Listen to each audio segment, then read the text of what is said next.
കേൾക്കാം. ഡൽഹിയിൽ മാളവിക നഗറിൽ പ്രവർത്തിച്ചിരുന്ന ഹോട്ടലിലുണ്ടായ വൻ തീപിടുത്തത്തിൽ 11 വിദേശികളടക്കം 21 പേർ മരിച്ച സംഭവം അത്യന്തം ദുഃഖകരമാണ്. അഗ്നി സുരക്ഷാ സംവിധാനങ്ങളും ഫയർ എൻഒസിയും ഇല്ലാതെ പ്രവർത്തിച്ച ഹോട്ടലിലാണ് ഈ ദുരന്തം ഉണ്ടായത്. സമീപത്തെ വിവിധ ആശുപത്രികളിൽ ചികിത്സയ്ക്കായി കഴിയുന്ന മെഡിക്കൽ വിസയിൽ എത്തിയ വിദേശികളും ബന്ധുക്കളുമാണ് ഈ അപകടത്തിൽപ്പെട്ടത്. ചികിത്സയിൽ കഴിയുന്നവർ വേഗത്തിൽ സുഖം പ്രാപിക്കട്ടെ എന്ന് പ്രാർത്ഥിക്കുന്നു. മരണമടഞ്ഞവരുടെ ആത്മാവിന് നിത്യശാന്തി നേരുന്നു. മരണമടഞ്ഞവരോടുള്ള ആദരസൂചകമായി അല്പസമയം നമുക്ക് എഴുന്നേറ്റ് നിൽക്കാം.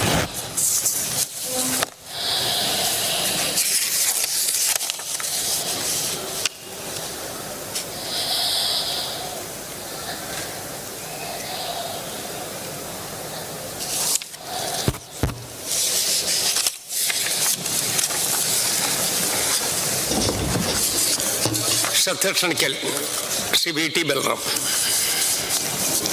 സർ, ജനങ്ങൾക്ക് തെരഞ്ഞെടുപ്പ് കാലത്ത് നൽകിയ വാഗ്ദാനങ്ങൾ ഓരോന്നോരോന്നായി പാലിച്ചുകൊണ്ടുള്ള ഒരു പുതിയ പ്രവർത്തന ശൈലിയുമായി നമ്മുടെ സർക്കാർ മുന്നോട്ട് പോവുകയാണ്. സർ, തെരഞ്ഞെടുപ്പിൽ ജനങ്ങൾക്ക് മുമ്പിൽ വെച്ച ഇന്ദിരാ ഗ്യാരണ്ടിയിലൂടെയുള്ള ഏറ്റവും പ്രധാനപ്പെട്ട വാഗ്ദാനങ്ങളിൽ ഒന്ന് കേരളത്തിലെ മുഴുവൻ സ്ത്രീകൾക്കും KSRTC ബസ്സുകളിൽ സൗജന്യ യാത്ര അനുവദിക്കും എന്നുള്ളതായിരുന്നു. സർ, അത് സമയബന്ധിതമായി നടപ്പാക്കാൻ വേണ്ടിയുള്ള ദ്രുതഗതിയിലുള്ള നടപടികളുമായി KSRTCയും ഗവൺമെൻറ്റും മുന്നോട്ട് പോകുന്നു എന്നാണ് ഞാൻ മനസ്സിലാക്കുന്നത്. അത് എത്രയും പെട്ടെന്ന് പ്രവൃത്തി പഥത്തിലെത്തട്ടെ എന്ന് ആശംസിക്കുകയും ചെയ്യുന്നു. സർ, ഈ ഏറ്റവും പ്രധാനപ്പെട്ട ഒരു അവകാശം അല്ലെങ്കിൽ ഒരു ആനുകൂല്യം അത് കേരളത്തിലെ സ്ത്രീകൾക്ക് മുഴുവനായി ലഭ്യമാവണം എന്നുള്ളതാണ് എനിക്ക് ആവശ്യപ്പെടാനുള്ളത്. ഈ പദ്ധതി നടപ്പാക്കുമ്പോൾ അത് കേരളത്തിലെ എല്ലാ മേഖലയിലുമുള്ള സ്ത്രീകൾക്ക് ഒരുപോലെ പ്രയോജനപ്പെടുത്താൻ സാധിക്കണം. സർ, അതിനായി ഏറ്റവും അടിയന്തരമായി ചെയ്യേണ്ട ഒരു കാര്യം KSRTC എന്ന് പറയുന്ന നമ്മുടെ പൊതുഗതാഗത സംവിധാനത്തിന് കേരളത്തിലെ 14 ജില്ലകളിലും എല്ലാ പ്രദേശങ്ങളിലും സമാനമായ രീതിയിലുള്ള കവറേജും ആ നിലയിലുള്ള സാന്നിധ്യവും ഉണ്ടാകുക എന്ന് ഉറപ്പുവരുത്തുക എന്നുള്ളതാണ്. സർ, പാലക്കാട് മുതൽ കാസർഗോഡ് വരെയുള്ള വടക്കൻ ജില്ലകൾ, മലബാർ ജില്ലകൾ എന്ന് നമ്മൾ പറയുന്ന ജില്ലകൾ പല കാര്യങ്ങളിലും സംസ്ഥാന ശരാശരിയേക്കാൾ കുറഞ്ഞ വികസന അനുഭവങ്ങൾ ഉള്ള ജില്ലകളാണ് എന്നുള്ളൊരു യാഥാർത്ഥ്യമാണ്. സർ, കഴിഞ്ഞ 10 വർഷമായി വടക്കൻ ജില്ലകളിൽ നിന്നാണ് കേരളത്തിൻ്റെ ഭരണ നേതൃത്വം ഉണ്ടാകുന്നത്. പക്ഷെ എന്നാൽ പോലും ഈ റീജിയണൽ ഇംബാലൻസ് ഇതുവരെ പരിഹരിക്കപ്പെട്ടിട്ടില്ല എന്നുള്ളതാണ് യാഥാർത്ഥ്യം. അത് പൊതുഗതാഗത സംവിധാനങ്ങളുടെ കാര്യത്തിൽ മാത്രമല്ല സർ, എല്ലാ കാര്യങ്ങളിലും ഉണ്ട്. സർക്കാർ ഓഫീസുകളുടെ സാന്നിധ്യം എടുത്തു നോക്കിയാൽ, ആശുപത്രികളുടെ എണ്ണം എടുത്തു നോക്കിയാൽ, ഹയർ സെക്കൻഡറിയുടെ സീറ്റുകളുടെ എണ്ണം എടുത്തു നോക്കിയാൽ, നമ്മുടെ PWD റോഡുകളുടെ ലെങ്ത് എടുത്തു നോക്കിയാൽ, ആ റോഡുകളിൽ എത്ര എണ്ണം BMNBC ചെയ്ത് ഉന്നത നിലവാരത്തിലെത്തിയിട്ടുണ്ട് എന്ന് എടുത്തു നോക്കിയാൽ, ഇതിലൊക്കെ കേരളത്തിലെ തിരുവനന്തപുരം മുതൽ തൃശ്ശൂർ വരെയുള്ള ജില്ലകളും പാലക്കാട് മുതൽ കാസർഗോഡ് വരെയുള്ള വടക്കൻ ജില്ലകളും തമ്മിൽ വലിയൊരു അന്തരം നമുക്ക് കാണാൻ സാധിക്കുന്നുണ്ട്. സർ, കേരള പിറവിക്ക് ശേഷം 10-65 വർഷം കഴിഞ്ഞിട്ടും ഈ റീജിയണൽ ഇംബാലൻസ് നമുക്ക് പരിഹരിക്കാൻ സാധിക്കുന്നില്ല എങ്കിൽ അത് അതീവ ഗുരുതരമായിട്ടൊരു ജനാധിപത്യ പ്രശ്നമായി തന്നെ നമുക്ക് കാണാൻ കഴിയേണ്ടതായിട്ടുണ്ട്. സർ, KSRTCയുടെ തന്നെ കാര്യം എടുത്തു നോക്കിയാൽ KSRTCക്ക് 28 ഡിപ്പോകൾ കേരളത്തിലുള്ളതിൽ വടക്കൻ ജില്ലകളിൽ പാലക്കാട് മുതൽ കാസർഗോഡ് വരെ 5 ഡിപ്പോകളാണുള്ളത്. സർ, സബ് ഡിപ്പോകൾ 41 എണ്ണമാണ് KSRTCക്ക് ഉള്ളത്. എന്നാൽ വടക്കൻ ജില്ലകളിലുള്ളത് വെറും 8 എണ്ണം മാത്രമാണ്. ബാക്കി 33 എണ്ണവും 7 ജില്ലകളിലാണ്. പാലക്കാട് മുതൽ കാസർഗോഡ് വരെയുള്ള ജില്ലകളിൽ 8 എണ്ണം മാത്രമാണുള്ളത്. സർ, ഓപ്പറേറ്റിംഗ് സെന്ററുകൾ KSRTCക്ക് 18 എണ്ണമാണ് ആകെയുള്ളത്. അതിൽ വെറും 4 എണ്ണം മാത്രമാണ് ഈ വടക്കൻ ജില്ലകളിലുള്ളത്. അതുകൊണ്ട് തന്നെ സർക്കാരിന്റെ അടിയന്തരമായ ശ്രദ്ധ ഇക്കാര്യത്തിൽ ഉണ്ടാവണം എന്നുള്ളതാണ് എനിക്ക് അഭ്യർത്ഥിക്കാനുള്ളത്. വടക്കൻ ജില്ലകളിലേക്ക് കൂടുതൽ KSRTC ഡിപ്പോകൾ അനുവദിക്കണം. പുതിയതായി തെരഞ്ഞെടുക്കപ്പെട്ടു വരുന്ന MLA മാർ സാധാരണഗതിയിൽ 1-2 ബസ് ഷെഡ്യൂളുകൾക്ക് വേണ്ടി ആവശ്യം ഉന്നയിക്കാറുണ്ട്. സർ, അത് പോരാ. വടക്കൻ ജില്ലകളിൽ പാലക്കാട് മുതൽ കാസർഗോഡ് വരെയുള്ള ജില്ലകളിൽ കൂടുതൽ ഡിപ്പോകൾ അനുവദിക്കണം. അവിടെ നിന്ന് കൂടുതൽ ഷെഡ്യൂളുകൾ ഓപ്പറേറ്റ് ചെയ്യാൻ സാധിക്കണം. ഗ്രാമങ്ങളിലേക്ക് KSRTC കടന്നു ചെല്ലണം. അവിടെയുള്ള സാധാരണക്കാരായിട്ടുള്ള തൊഴിലാളികൾക്ക് ആ KSRTCയിലെ സേവനം ഉപയോഗപ്പെടുത്തിക്കൊണ്ട് വനിതകൾക്ക് ദിവസവും ജോലിക്ക് പോകാനും വരാനും കഴിയുന്ന തരത്തിലുള്ള സാഹചര്യം ഉണ്ടാവണം. സർ, ഇത് അടിയന്തരമായി സർക്കാരിന്റെ ശ്രദ്ധയിൽപ്പെടണമെന്ന് ഈ സഭയുടെ മുമ്പാകെ ഞാൻ ആവശ്യപ്പെടുകയാണ്. ബഹുമാനപ്പെട്ട ഗതാഗത വകുപ്പ് മന്ത്രി ഇക്കാര്യത്തെക്കുറിച്ച് വളരെ കൃത്യമായിട്ടുള്ള ധാരണയുള്ള ആളാണ്. അദ്ദേഹം ഒരു പ്ലാനിംഗ് വിദഗ്ധൻ കൂടിയാണ്. ഇത്തരത്തിൽ അസന്തുലിതാവസ്ഥ നിലനിന്നാലുള്ള ദൂരവ്യാപകമായിട്ടുള്ള ഭവിഷ്യത്തുകൾ കൃത്യമായിട്ട് തിരിച്ചറിയുന്ന ആളാണ്. സർക്കാരിന് നേതൃത്വം നൽകുന്ന മുഖ്യമന്ത്രിക്ക് അടക്കം ഇക്കാര്യത്തിൽ കൃത്യമായിട്ടുള്ള കാഴ്ചപ്പാടുണ്ടാവും എന്ന് എനിക്കറിയാം. അതുകൊണ്ട് തന്നെ ഈ സർക്കാരിന്റെ ഏറ്റവും പ്രധാനപ്പെട്ട ജനങ്ങൾക്ക് നൽകിയ വാഗ്ദാനമായ ഇന്ദിരാ ഗ്യാരണ്ടിയിലൂടെയുള്ള സൗജന്യ ബസ് യാത്ര എന്ന് പറയുന്നത് കേരളത്തിലെ മുഴുവൻ ആളുകൾക്കും പ്രയോജനകരമാകുന്ന തരത്തിൽ KSRTC കൂടുതൽ വടക്കൻ ജില്ലകളിലേക്ക് കടന്നു ചെല്ലണം, അവിടെ സാന്നിധ്യം ഉറപ്പിക്കണം, കൂടുതൽ ഷെഡ്യൂളുകൾ ഓപ്പറേറ്റ് ചെയ്യണം, കൂടുതൽ ഡിപ്പോകളും സബ് ഡിപ്പോകളും ഓപ്പറേറ്റിംഗ് സെന്ററുകളും ആ പ്രദേശങ്ങളിൽ ഉണ്ടാവണം എന്നുള്ളത് ഞാൻ അഭ്യർത്ഥിക്കുകയാണ്. സർ, എന്റെ നിയോജക മണ്ഡലമായ തൃത്താലയടക്കം വലിയ ബുദ്ധിമുട്ടുള്ള സ്ഥലമാണ്. അവിടെ ഒരു ഇത്തരത്തിലുള്ള സബ് ഡിപ്പോയോ അനുവദിക്കുകയാണെങ്കിൽ ഒരുപാട് ഷെഡ്യൂളുകൾ ആ നിലയ്ക്ക് ഓപ്പറേറ്റ് ചെയ്യാൻ സാധിക്കും. തൃശ്ശൂർ മെഡിക്കൽ കോളേജിലേക്ക് അടക്കം നിരവധി യാത്രികർ പോകുന്നുണ്ട്. അവർക്കൊന്നും ഗതാഗത സംവിധാനമില്ല. അതുകൊണ്ട് 1-2 ബസ് റൂട്ടുകൾ പോരാ. അവിടെ അടക്കം തൃത്താലയടക്കം പട്ടാമ്പി പോലുള്ള സ്ഥലങ്ങളടക്കം പരിഗണിച്ചുകൊണ്ട് പാലക്കാട് ജില്ലയ്ക്ക് പ്രത്യേകമായിട്ടുള്ള പരിഗണന കൂടി നൽകിക്കൊണ്ട് കൂടുതൽ KSRTC ഡിപ്പോകൾ അനുവദിക്കാൻ വേണ്ടിയുള്ള നടപടികൾ സ്വീകരിക്കേണ്ടതിന്റെ അനിവാര്യതയിലേക്കാണ് എനിക്ക് ഈ സഭയുടെ ശ്രദ്ധ ക്ഷണിക്കാനുള്ളത്. ബഹുമാനപ്പെട്ട ഗതാഗത വകുപ്പ് മന്ത്രിയും ബഹുമാനപ്പെട്ട മുഖ്യമന്ത്രിയും അക്കാര്യത്തിൽ ഏറ്റവും ഉചിതമായിട്ടുള്ള തീരുമാനം അടിയന്തരമായി കൈക്കൊള്ളണം എന്നുള്ള അഭ്യർത്ഥന കൂടി ഞാൻ മുന്നോട്ട് വയ്ക്കുകയാണ്. സർ, ബഹുമാനപ്പെട്ട ഗതാഗത വകുപ്പ് മന്ത്രി. Sir, Thrithala member PT Balram.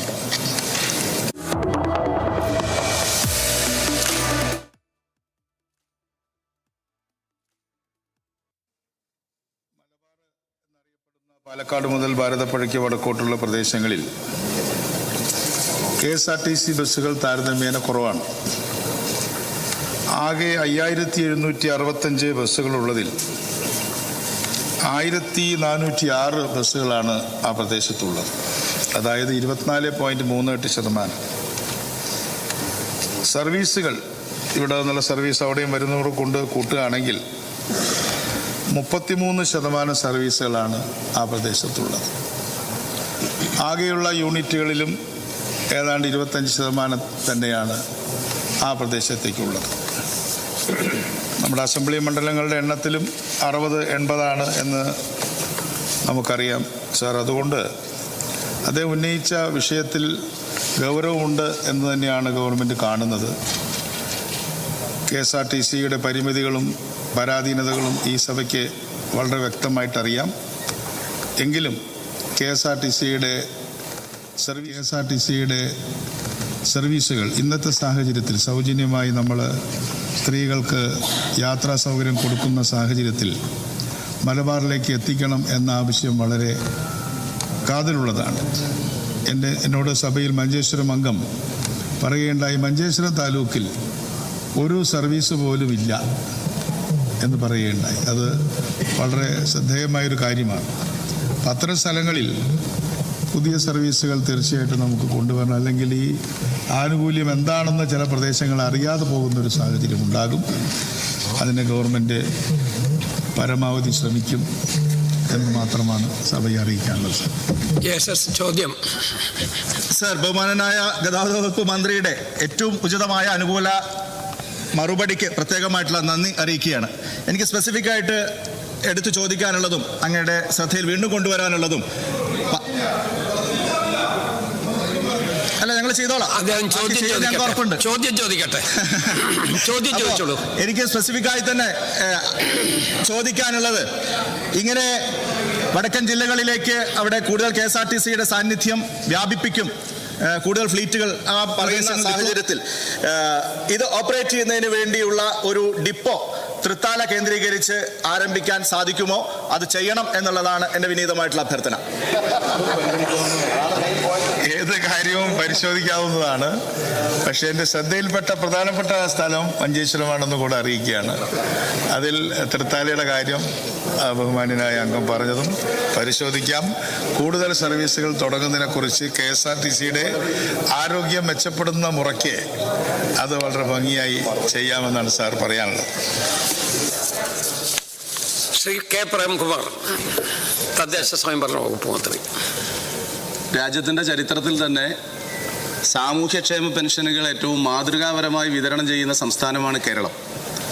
1980 Nayanar ഗവൺമെൻറ്റാണ് രാജ്യത്ത് ആദ്യമായി കർഷക തൊഴിലാളികൾക്ക് പെൻഷൻ നൽകുന്നതിന് വേണ്ടിയുള്ള തീരുമാനം ഉൾപ്പെടെ എടുത്തത്.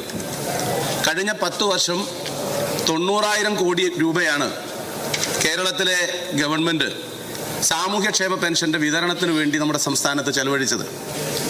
എന്നാൽ UDF ഭരണത്തിൽ വന്ന് ദിവസങ്ങൾ കഴിഞ്ഞപ്പോൾ തന്നെ അധികാര ദുർവിനിയോഗം എല്ലാ സീമകളും ലംഘിക്കുന്ന കാഴ്ചയാണ് നമുക്ക് കാണാൻ കഴിയുന്നത്. ക്ഷേമ പെൻഷൻ വിതരണത്തിനുള്ള സർക്കാർ നടപടികൾ മറികടന്ന് സംസ്ഥാനത്ത് പലയിടത്തും ഗുണഭോക്താക്കൾക്ക് നേരിട്ട് വിതരണം ചെയ്യുന്നതിന് പകരം ഭരണകക്ഷിയുടെ രാഷ്ട്രീയ പാർട്ടിയുടെ ഓഫീസിലേക്ക് ഗുണഭോക്താക്കളെ വിളിച്ചു വരുത്തി സുതാര്യമായ ക്ഷേമ പെൻഷൻ വിതരണം അട്ടിമറിക്കുന്ന കാഴ്ചയാണ് നമുക്ക് കാണാൻ കഴിയുന്നത്.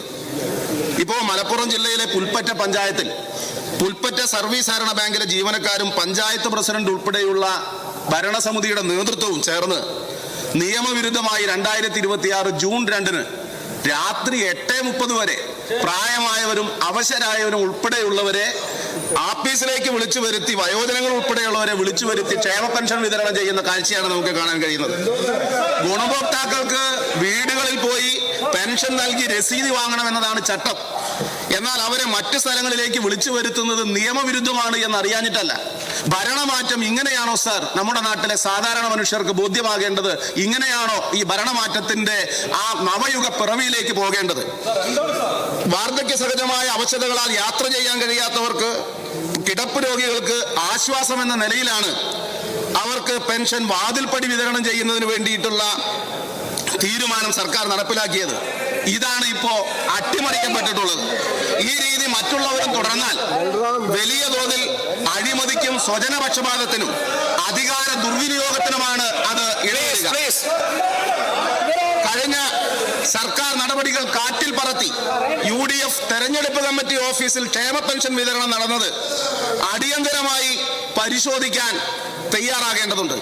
പുൽപ്പറ്റ പഞ്ചായത്ത് പ്രസിഡന്റ് ഉൾപ്പെടെയുള്ള UDF നേതാക്കളുടെ സാന്നിധ്യത്തിൽ ഒരു ജീവനക്കാരൻ, യൂത്ത് ലീഗിന്റെ പ്രവർത്തകൻ, അവരുടെ നേതൃത്വത്തിലായിരുന്നു ഈ വിതരണമെന്ന് കാണേണ്ടതുണ്ട്. മുസ്ലിം ലീഗ് നേതാവായിട്ടുള്ള പഞ്ചായത്ത് പ്രസിഡന്റിന്റെ ഭർത്താവ് പെൻഷൻ വിതരണം നടത്തുന്ന വിവരം വാട്സപ്പ് മുഖേന ഗുണഭോക്താക്കളെ അറിയിക്കുകയായിരുന്നു എന്നാണ് മനസ്സിലാകുന്നത്. ലീഗിന്റെ തന്നെ നിയന്ത്രണത്തിലുള്ള പുൽപ്പറ്റ സർവീസ് സഹകരണ ബാങ്കിനെയാണ് പെൻഷൻ വിതരണത്തിന് സ്വാഭാവികമായും നിശ്ചയിച്ചത്. അവിടെയുള്ള ലീഗിന്റെ സജീവ പ്രവർത്തകരായ ബാങ്ക് ജീവനക്കാരും പ്രാദേശിക നേതാക്കളും UDFന്റെ തെരഞ്ഞെടുപ്പ് കമ്മിറ്റി ഓഫീസിലേക്ക് വാർദ്ധക്യ സഹജമായവരെ ഉൾപ്പെടെ വിളിച്ചു വരുത്തി ക്യൂ നിർത്തി പെൻഷൻ വിതരണം ചെയ്യുന്ന കാഴ്ചയാണ് കണ്ടത്. 15/8/2016 ക്ഷേമ പെൻഷൻ വിതരണം വീടുകളിൽ നൽകുന്നതിന് ധനകാര്യ വകുപ്പ് ഉത്തരവിറക്കിയത്. ആ ഉത്തരവിന്റെ GO MS നമ്പർ 324/2016 15/8/2016 ഇറക്കിയ ഉത്തരവിന്റെ നഗ്നമായ പരസ്യമായ ലംഘനമാണ് പുൽപ്പറ്റയിൽ നടന്നത്. 2016 വരെ ട്രഷറിയിൽ പോയി പെൻഷൻ വാങ്ങാൻ ക്യൂ നിന്ന് കഷ്ടപ്പെടുന്നവരെ സഹായിക്കാനാണ് വാതിൽപ്പടി സേവനം കൊണ്ടുവന്നത്. ക്ഷേമ പെൻഷൻ ഔദാര്യമല്ല, അവകാശമാണ് എന്നതായിരുന്നു LDFന്റെ സമീപനം. അധികാരം ലഭിച്ച ഹുങ്കിൽ പണ്ട് ട്രഷറിയിൽ ക്യൂ നിന്നവരെ പെൻഷൻ വാങ്ങാൻ പാർട്ടി ഓഫീസുകളിൽ ക്യൂ നിർത്തുന്ന അവസ്ഥയിലേക്ക് UDF മാറിക്കഴിഞ്ഞിട്ടുണ്ട്. സർക്കാർ ഖജനാവിലെ പണം ഈ നിലയിൽ ദുരുപയോഗം ചെയ്യാൻ കൂട്ടുനിന്ന പഞ്ചായത്ത് പ്രസിഡന്റ്, ഉദ്യോഗസ്ഥർ, സഹകരണ ബാങ്ക് ജീവനക്കാർ എന്നിവർക്കെതിരായി ശക്തമായ നടപടി സ്വീകരിക്കണമെന്ന് ഈ സഭയുടെ ശ്രദ്ധയിൽപ്പെടുത്തുകയാണ്, ശ്രദ്ധ ക്ഷണിക്കുകയാണ്. ശ്രീ പ്രേംകുമാർ പറഞ്ഞ ശ്രദ്ധ ക്ഷണിക്കലിനകത്ത് വന്നിട്ടുള്ള അഴിമതി ആക്ഷേപങ്ങൾ രേഖയിൽ കാണുന്നതല്ല. മന്ത്രി സർ, പുൽപ്പറ്റ ഇല്ല, അഴിമതി ആക്ഷേപം പറ്റില്ല. നമ്മുടെ ചട്ടം അനുസരിച്ച് പോകണ്ടേ? ചട്ടം അനുസരിച്ച് അഴിമതി ആക്ഷേപങ്ങൾ ഇല്ല, അതിനകത്ത് തർക്കിക്കരുത്. സീനിയർ മെമ്പേഴ്സ് അതിനകത്ത് തർക്കിക്കാൻ നിൽക്കരുത്. ചട്ടം അനുസരിച്ച് നമുക്ക് പോകണ്ടേ? ബഹുമാനപ്പെട്ട മുഖ്യമന്ത്രി, പ്രതിപക്ഷ നേതാവ്. സർ, ഇതൊരു നിർഭാഗ്യകരമായ അവസ്ഥയാണ്. ബഹുമാനായ സ്പീക്കറാണ് ഞങ്ങളുടെ അവകാശങ്ങൾ എപ്പോഴും സംരക്ഷിക്കേണ്ടത്. ഇവിടെ ഉന്നയിച്ച പ്രശ്നം സാധാരണ നടപടിക്രമങ്ങളിൽ നിന്ന് വ്യത്യസ്തമായി പെൻഷൻ വിതരണം ചെയ്തു എന്നുള്ളതാണ്. അത് ഒരു ഓഫീസിൽ കൊണ്ടുപോയി, ഒരു പാർട്ടി ഓഫീസിൽ കൊണ്ടുപോയി വിതരണം ചെയ്യുന്ന അവസ്ഥയുണ്ടായിരിക്കുന്നു എന്നാണ് പറഞ്ഞത്. അതിൻ്റെ ഭാഗമായി വാട്സപ്പ് മെസ്സേജ് അയച്ച കാര്യവും ഇവിടെ പറയുകയുണ്ടായി. സർ, ഇതൊക്കെ ക്രമവിരുദ്ധമായ നടപടിയാണല്ലോ. അത് സഭയുടെ ശ്രദ്ധയിൽപ്പെടുത്തണ്ടേ? അങ്ങനെയായാലല്ലേ ഭാവിയിൽ ക്രമവിരുദ്ധമായ നടപടികൾ ഒഴിവാക്കാൻ പറ്റൂ. അതിന് സംരക്ഷണം നൽകിയല്ലേ അങ്ങ് വേണ്ടത് എന്നതാണ് എനിക്ക് അങ്ങയെ ഓർമ്മിപ്പിക്കാനുള്ളത്. അങ്ങയുടെ ഉപദേശത്തിന് ഞാൻ നന്ദി പറയുകയാണ്. പക്ഷേ അഴിമതി ആക്ഷേപമായിട്ട് വന്നിട്ടുള്ളത് ശ്രദ്ധ ക്ഷണിക്കലല്ല, അല്ലാതെ ഒത്തിരി സാധ്യതകൾ നമുക്ക് ഉണ്ട്, നിയമസഭയിലുണ്ട്. ഇപ്പം നമ്മൾ ചർച്ച നടത്തിക്കൊണ്ടിരിക്കുകയാണ്. ഗവർണർക്ക് നന്ദി രേഖപ്പെടുത്തുന്ന പ്രമേയം ഈ ഹൗസിൻ്റെ മുമ്പിൽ നിൽക്കുകയാണ്. എന്തെങ്കിലും അങ്ങനെ കാര്യങ്ങളുണ്ടെങ്കിൽ അവിടെ പറയാം. പക്ഷേ ശ്രദ്ധ ക്ഷണിക്കലിനകത്ത് ഈ പരിധിക്കപ്പുറത്തേക്ക് പോകാൻ നമ്മൾ തീരുമാനിച്ചാൽ പിന്നീട് മുന്നോട്ട് പോകാൻ പറ്റാതെ വരും. അതുകൊണ്ട് അങ്ങ് പറഞ്ഞതിനോട് എല്ലാ ബഹുമാനവും ഞാൻ ചെയ്യുന്നു. പക്ഷെ അതോടൊപ്പം തന്നെ ഈ ശ്രദ്ധ ക്ഷണിക്കലിനകത്ത് വന്നിട്ടുള്ള കാര്യത്തെക്കുറിച്ചാണ് ഞാൻ പറഞ്ഞത്. ബാക്കി കാര്യങ്ങൾ ഇവിടെ ചർച്ച ചെയ്യുന്നതിലൊന്നും കുഴപ്പമില്ല. അത് നമ്മുടെ പൊതു ചർച്ച വരുന്ന സമയത്ത് ആകുകയും ചെയ്യാം. സർ, പുൽപ്പറ്റ ഗ്രാമപഞ്ചായത്തിലെ പഴയ വാർഡുകളായ 9-ാം വാർഡ്, അതുപോലെ തന്നെ 10-ാം വാർഡ്, ഷാപ്പിംഗ് 1 എന്നിവിടങ്ങളിലെ ക്ഷേമ പെൻഷൻ വിതരണം UDF തെരഞ്ഞെടുപ്പ് കമ്മിറ്റി ഓഫീസിൽ വെച്ച് നടത്തിയതായി പഞ്ചായത്ത് ഓഫീസിൽ ഗുണഭോക്താക്കളോ പൊതുജനങ്ങളോ പരാതി സമർപ്പിച്ചിട്ടില്ല. ആയതിൻ്റെ വസ്തുത മനസ്സിലാക്കുന്നതിനായി ബന്ധപ്പെട്ട ജനപ്രതിനിധികളോടും പഞ്ചായത്ത് പ്രസിഡന്റിനോടും വിവരങ്ങൾ അന്വേഷിച്ചതിൽ മേൽപ്പറഞ്ഞ വാർഡുകളിലെ ക്ഷേമ പെൻഷൻ വിതരണം പുൽപ്പറ്റ സർവീസ് സഹകരണ ബാങ്ക് മുഖേനയാണ് നടപ്പാക്കുന്നതെന്നും പെൻഷൻ വിതരണ ചുമതലയുള്ള ജീവനക്കാരന് പനി ബാധിച്ചതിനാൽ വീടുകളിൽ കയറി പെൻഷൻ വിതരണം നടത്തുന്നതിന് ബുദ്ധിമുട്ടുണ്ടായിരുന്നുവെന്നും അറിയാൻ സാധിച്ചു. ഇതിനെ തുടർന്ന് ഗുണഭോക്താക്കളുടെ അഭിപ്രായ പ്രകാരം അവിടെയുള്ള തെരഞ്ഞെടുപ്പ് കമ്മിറ്റി ഓഫീസിന്റെ മുൻവശത്ത് വെച്ച് പെൻഷൻ വിതരണം ആരംഭിക്കുകയും പ്രതികൂല കാലാവസ്ഥയെ തുടർന്ന് ഗുണഭോക്താക്കളുടെ ആവശ്യാർത്ഥം പിന്നീട് സമീപത്തെ മുറിയിലേക്ക് മാറ്റുകയാണ് എന്നും അറിയുന്നു. പ്രസ്തുത മുറി തെരഞ്ഞെടുപ്പ് കാലഘട്ടത്തിൽ UDF കമ്മിറ്റി ഓഫീസായി പ്രവർത്തിച്ചിരുന്നുവെങ്കിലും തെരഞ്ഞെടുപ്പിന് ശേഷം അത്തരത്തിൽ പ്രവർത്തിച്ചിരുന്നില്ല എന്നും അറിയുന്നു. മുൻവശത്തെ ബോർഡ് നീക്കം ചെയ്യാതിരുന്നതിനാലാണ് ഇത്തരമൊരു ആരോപണം ഉയർന്നതെന്ന് പഞ്ചായത്ത് പ്രസിഡന്റിൽ നിന്നും അറിയാൻ സാധിച്ചു. ഇപ്രകാരം പെൻഷൻ വിതരണം ചെയ്തത് ശരിയായില്ല എന്ന് ബോധ്യപ്പെട്ടതിനെ തുടർന്ന് പെൻഷൻ വിതരണം നടത്തിയ പ്രസ്തുത ജീവനക്കാരനെ പെൻഷൻ വിതരണ ചുമതലകളിൽ നിന്ന് നീക്കം ചെയ്തതായും ചുമതല മറ്റു ജീവനക്കാർക്ക് വീതിച്ചു നൽകിയതായും സഹകരണ സംഘം അസിസ്റ്റന്റ് രജിസ്ട്രാർ റിപ്പോർട്ട് ചെയ്തിട്ടുണ്ട്. ഇതൊരു ഒറ്റപ്പെട്ട സംഭവം മാത്രമാണ് എന്നിരിക്കലും ആയത് ആവർത്തിക്കാതിരിക്കാനുള്ള നിർദ്ദേശം നൽകിയിട്ടുണ്ട്.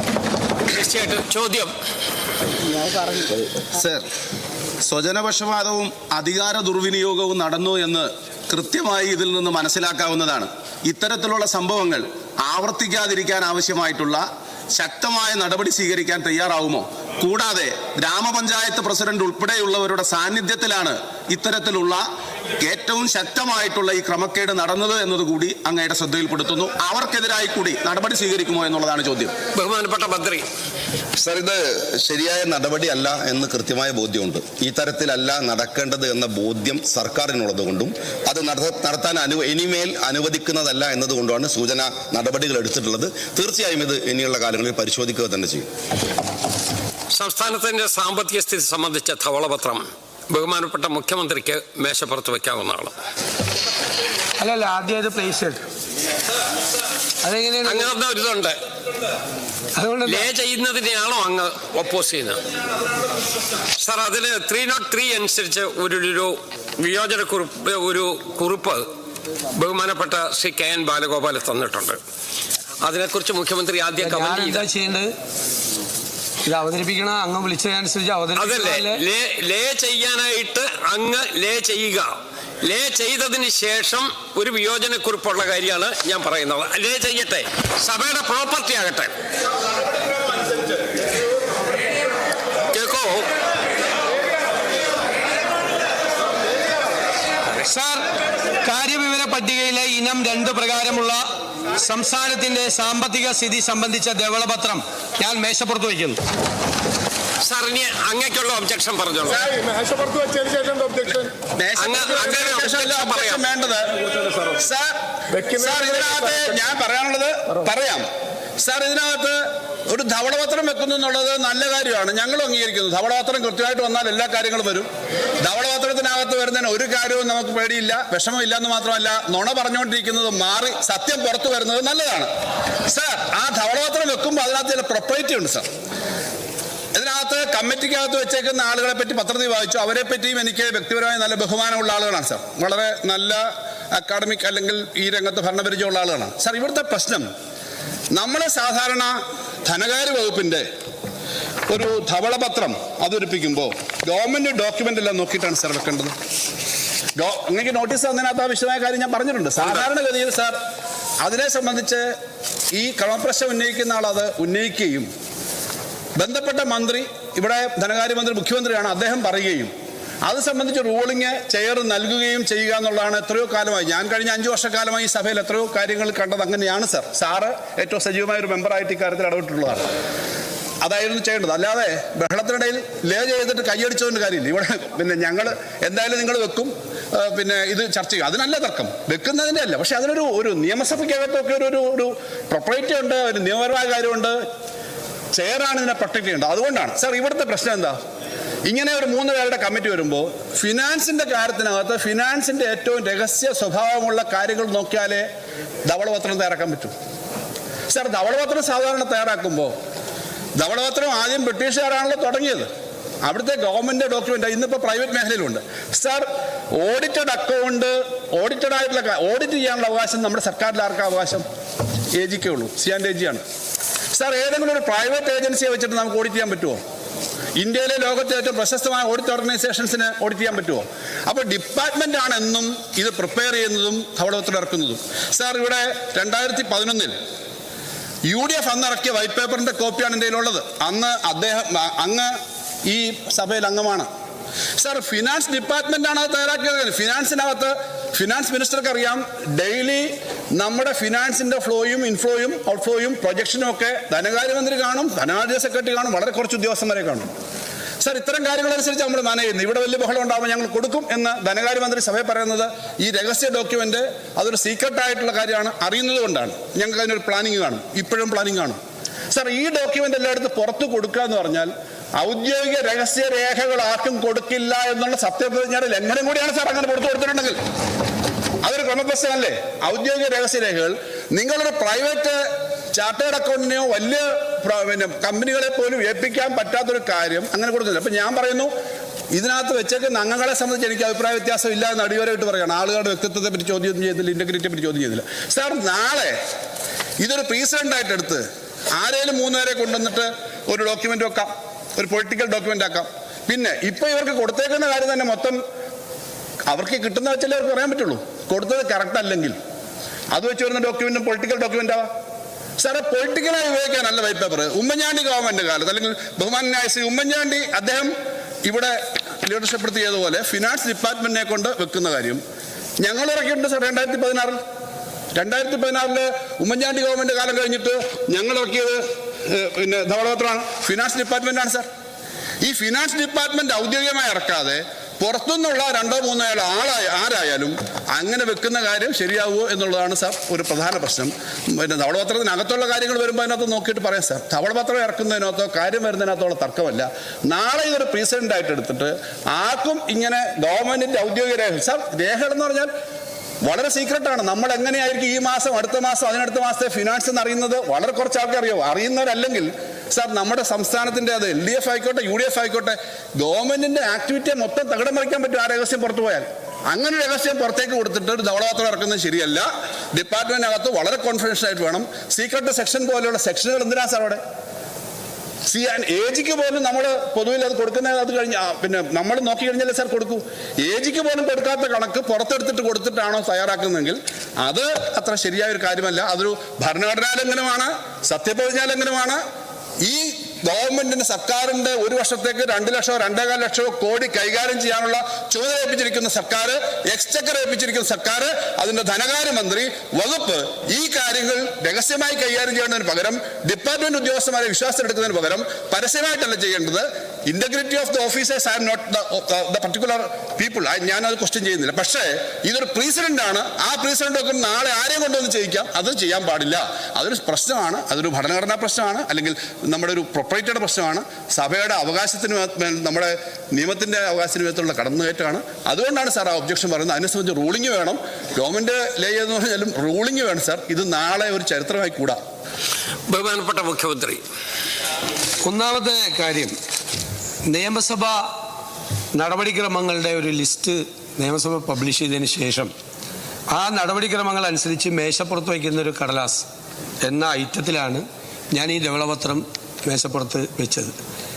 അത് വയ്ക്കുക എന്നത് സ്പീക്കറുടെ അനുവാദത്തോടു കൂടി ചെയ്യുന്നൊരു കാര്യമാണ്. അത് വെച്ചതിന് ശേഷമാണ് അതിന് ശേഷമുള്ള എന്തെങ്കിലും ഒബ്ജക്ഷൻ 303 എന്തെങ്കിലും അവതരിപ്പിക്കുന്നത്. അല്ലാതെ വെക്കുന്നതിന് മുമ്പല്ല. അത് നിയമസഭാ നടപടിക്രമങ്ങൾ അങ്ങ് 5 വർഷം അങ്ങേക്ക് അറിയാമെന്ന് പറഞ്ഞു. എനിക്ക് 25 വർഷം അറിയാവുന്ന ആളാണ്. ഇതാണ് നടപടിക്രമം. അങ്ങ് പരിശോധിച്ചാൽ മതി. ഇതിനു മുമ്പ് ഏത് കാര്യത്തിൽ ലീഗൽ ഒബ്ജക്ഷൻ, ഒരു ബില്ല് പോലും പൈലറ്റ് ചെയ്തിട്ടാണ് ലീഗൽ ഒബ്ജക്ഷൻ. ഇത് സംബന്ധിച്ച് ബഹുമാനപ്പെട്ട മുൻ ധനകാര്യമന്ത്രി ശ്രീ KN ബാലഗോപാൽ ഉന്നയിച്ച എല്ലാ കാര്യങ്ങളെയും വളരെ അടിസ്ഥാനരഹിതമായ കാര്യങ്ങളാണ് ഇവിടെ പറഞ്ഞത്. ഒരു ഡോക്യുമെൻറ്റും പുറത്തേക്ക് പോയിട്ടില്ല. ധനകാര്യ വകുപ്പിൻ്റെ നേതൃത്വത്തിലാണ് ഇത് തയ്യാറാക്കിയിരിക്കുന്നത്. ക്യാബിനറ്റിൻ്റെ അനുമതിയോടുകൂടിയാണ് തയ്യാറാക്കിയിരിക്കുന്നത്. ക്യാബിനറ്റിൻ്റെ അപ്രൂവൽ ഈ വൈറ്റ് പേപ്പറിനുണ്ട്. മുഴുവൻ നടപടിക്രമങ്ങൾ പബ്ലിക് ഡൊമൈനിലുള്ള ഡോക്യുമെൻ്റാണ് ഇതെല്ലാം. ഈ ഡോക്യുമെൻ്റ് ഇവിടെ ഇന്ന് വെച്ചിരിക്കുന്നത് കേരളാസ് ഫിസ്ക്കൽ ഹെൽത്ത് എന്നാണ്. കേരളത്തിൻ്റെ സാമ്പത്തിക ആരോഗ്യത്തെക്കുറിച്ചുള്ളൊരു സ്റ്റേറ്റസ് റിപ്പോർട്ടാണ് ഗവൺമെൻറ് സഭയിൽ വെച്ചിരിക്കുന്നത്. കാരണം കേരളത്തിലെ ജനങ്ങൾ അറിയണം കേരളത്തിലെ സമ്പദ് വ്യവസ്ഥയുടെ യഥാർത്ഥ ചിത്രം എന്താണ് എന്ന്. കേരളത്തിലെ ജനങ്ങൾ, സാധാരണക്കാരായ ആളുകൾ, MLA-മാർ, മന്ത്രിമാർ, ജനപ്രതിനിധികൾ, ഇത് തയ്യാറാക്കുന്ന ആളുകൾ എല്ലാവരും അറിയണം. ബ്യൂറോക്രസി എല്ലാവരും അറിയണം ഇതെന്താണ് കേരളത്തിൻ്റെ യഥാർത്ഥ സമ്പദ് വ്യവസ്ഥ. ഇതെല്ലാം പബ്ലിക് ഡൊമൈനിലുള്ള വിവരങ്ങൾ മാത്രമാണ്. ഇത് നമുക്കറിയാം. ഇപ്പോൾ CDS-ൽ പരിശോധിച്ചാൽ CDS-ൻ്റെ ചെയർമാൻ ഇതിനകത്ത് കമ്മിറ്റി അംഗമാണ്. CDS-ൽ എല്ലാ ഡോക്യുമെൻറ്റും ഉണ്ട്. ഗുലാത്തി ഇൻസ്റ്റിറ്റ്യൂട്ടിൽ അവരുടെ സഹകരണം ഞങ്ങൾ തേടിയിട്ടുണ്ട്. അവരുടെ എല്ലാ ഡോക്യുമെൻറ്റും ഉണ്ട്. മാത്രമല്ല എല്ലാ വർഷവും ബജറ്റിൽ പ്രഖ്യാപിക്കുന്ന കാര്യങ്ങളാണ് ഈ ഡോക്യുമെന്റ്സ് എന്ന് പറയുന്നത്. എല്ലാ വർഷത്തെയും ബജറ്റിൻ്റെ ഡോക്യുമെന്റിൽ, പ്ലാൻ ഡോക്യുമെന്റ്, ഇതൊന്നും ഒരു രഹസ്യ സ്വഭാവമുള്ള ഒരു ഡോക്യുമെന്റും ഇതിനകത്തില്ല. എല്ലാം പബ്ലിക് ഡൊമൈനിലുള്ള മുഴുവൻ ഡോക്യുമെന്റുകളും കൃത്യമായി അനലൈസ് ചെയ്തിരിക്കുകയാണ്. അതിന് ഏറ്റവും വിദഗ്ധരായ 3 പേരുടെ സഹായം ഞങ്ങൾ തേടി. ക്യാബിനറ്റ് സെക്രട്ടറി ആയിരുന്ന, ഡൽഹിയിൽ ക്യാബിനറ്റ് സെക്രട്ടറി ആയിരുന്ന, സംസ്ഥാനത്തെ പ്ലാനിംഗ് ബോർഡിന്റെ ഉപാധ്യക്ഷനായിരുന്ന ശ്രീ KM ചന്ദ്രശേഖർ, ഏറ്റവും പരിണതപ്രജ്ഞനായ ഒരു മുൻ ഉദ്യോഗസ്ഥൻ, അദ്ദേഹം ഏറ്റവും വലിയ സാമ്പത്തിക വിദഗ്ധൻ, ഡോക്ടർ ഡി നാരായണ എന്ന് പറയുന്ന എക്കണോമിസ്റ്റ്, CDS-ന്റെ ചെയർമാനായ ഡോക്ടർ വീരമണി. മാത്രമല്ല മുഴുവൻ സ്ഥലങ്ങളിൽ നിന്നും സാമ്പത്തിക കാര്യ വിദഗ്ധരുൾപ്പെടെയുള്ള മുഴുവൻ ആളുകളുടെ പല നോട്ടുകളും പരിശോധിച്ച് ധനകാര്യ വകുപ്പാണ് അതിൻ്റെ നേതൃത്വത്തിലാണ് ഇത് തയ്യാറാക്കിയിരിക്കുന്നത്. ഇത് നമുക്ക് എല്ലാ കാര്യങ്ങളും നമുക്കറിയാം എന്ന് നമ്മളങ്ങ് വിചാരിക്കണം. നമുക്കറിയാൻ പാടില്ലാത്ത ഒരുപാട് കാര്യങ്ങളുണ്ട്. ഈ ഗവൺമെൻറ് ആഗ്രഹിക്കുന്നത് വിദഗ്ധരായ ആളുകളുടെ, ഓരോ രംഗത്തെയും വിദഗ്ധരായ ആളുകളുടെ സേവനം ഉറപ്പാക്കി അവരുടെ ഉപദേശം തേടി ാണ് ഓരോ കാര്യങ്ങളും ചെയ്യാൻ തീരുമാനിച്ചിട്ടുള്ളത്. എല്ലാ കാര്യങ്ങളിലും നമുക്ക് എല്ലാ കാര്യങ്ങളെയും കുറിച്ച് പൂർണ്ണമായി അറിവുള്ള ആളുകളല്ല. ലോകത്ത് ഒരുപാട് മാറ്റങ്ങൾ നടക്കുകയാണ്, ഒരുപാട് സംഭവവികാസങ്ങൾ ഉണ്ടാകുകയാണ്. അതെല്ലാം അറിയാനും അത് മനസ്സിലാക്കാനും അതനുസരിച്ചുള്ള ഒരു പുതുയുഗ കേരളം കെട്ടിപ്പടുക്കാനുമാണ് ഈ ഗവൺമെന്റ് നിൽക്കുന്നത്. ഞാൻ വളരെ അഭിമാനത്തോടു കൂടി പറയുന്നു, ഇവിടെ പലപ്പോഴും വെച്ചിട്ടുള്ള പല വൈറ്റ് പേപ്പറുകളും പൊളിറ്റിക്കൽ ഡോക്യുമെന്റാണ്. ഇത് it's not a political document. ഇത് സംസ്ഥാനത്തിന്റെ സാമ്പത്തിക ആരോഗ്യം സംബന്ധിച്ച ഒരു സ്റ്റേറ്റസ് റിപ്പോർട്ടാണ്. ഇത് കേരളത്തിന്റെ ഭാവി കെട്ടിപ്പടുക്കുന്നതിന് വേണ്ടി ഏറ്റവും പ്രയോജനം ചെയ്യാൻ പോകുന്ന അടിസ്ഥാന ഡോക്യുമെന്റാണ്. കെട്ടിപ്പൊക്കിയ മിഥ്യകളൊന്നും ശരിയല്ല എന്ന് ഞാനിപ്പോൾ അതിനെക്കുറിച്ച് ഇതിന്റെ വിശദാംശങ്ങളിലേക്ക് പോകുന്നില്ല. അതെല്ലാം വായിച്ചു നോക്കിയിട്ട് എല്ലാവരും മനസ്സിലാക്കിയാൽ മതി. കെട്ടിപ്പൊക്കിയ മിഥ്യകൾ ഒരിക്കലും ഒരു സംസ്ഥാനത്തിൻ്റെ സമ്പദ് വ്യവസ്ഥയും ഒരു പ്ലാനും തയ്യാറാക്കുമ്പോൾ അതിൻ്റെ അടിസ്ഥാനപരമായ കാര്യങ്ങൾ പോലും ശ്രദ്ധിക്കാതെ സമ്പദ് വ്യവസ്ഥയുടെ അടിത്തറ കുഴിമാന്തുന്ന സംഭവങ്ങൾ ഇതെല്ലാം നമ്മൾ അറിയണ്ടേ? നമ്മൾ അറിയണമെങ്കിൽ വിദഗ്ധ ഉപദേശം വേണം. ആ വിദഗ്ധ ഉപദേശം ഈ സർക്കാർ ഇനിയുള്ള എല്ലാ കാര്യങ്ങളിലും നേടിക്കൊണ്ടായിരിക്കും മുന്നോട്ട് പോകുന്നത്. ആ വിദഗ്ധരുടെ സേവനവും അവരുടെ ഉപദേശവും ഈ വൈറ്റ് പേപ്പർ തയ്യാറാക്കുന്നതിന് സഹായകരമായിട്ടുണ്ട്. അവരോട് നന്ദി പറയാൻ കൂടി ഞാൻ അവസരം ഉപയോഗിക്കുന്നു. ഇദ്ദേഹം ഉന്നയിച്ചതുപോലുള്ള ഒരുവിധ നമ്മുടെ ഏതെങ്കിലും ഒരു ചട്ടമോ ഒരു നടപടിക്രമോ ഒന്നും ലംഘിക്കാതെ എല്ലാ നടപടിക്രമങ്ങളും പൂർണ്ണമായി പാലിച്ചുകൊണ്ടാണ് ഇത് തയ്യാറാക്കിയത്. ഇത് ഭാവി കേരളം കെട്ടിപ്പടുക്കുന്നതിനുള്ള ബേസിക് ഡോക്യുമെന്റായി മാറണം എന്ന